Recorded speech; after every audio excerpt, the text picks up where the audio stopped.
ممكن تديني حته لحمه من ديت؟ والله يا اخويا اللحمه دي ما بتاعتي، انا شغال هنا باخد يوميه وكده. بس انت عارف بقى العيد بقى، وكل سنه وانت طيب، فانا عايز بس حته بس بعد اذنك. بس والله يا اخويا ما بتاعتي، انا شغال هنا. شغال هنا ازاي بقى؟ شغال بذبح وباخد فلوس وكده. ماليش دعوه باللحم. بس كنت عايز حته صغيره كده، لو تديني حته كده يعني. هي بتاعت والله ايه؟ لو ينفع انا اديك من معايا، لو عايز فلوس خد اديك تجيب اللي انت عايزه. بس انما لحمه مش بتاعتنا ما ينفعش. طب هو فين الراجل لو تستأذنه لي او حاجه؟ هو الراجل موجود يعني؟ هو الراجل موجود يا حاج، هو قاعد هناك اهو.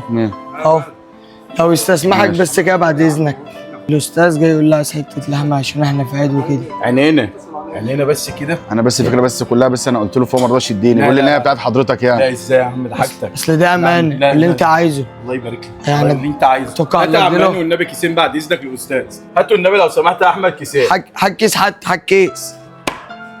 اللي انت عايزه حاجتك. اتفضل اشرب حاجه طيبه.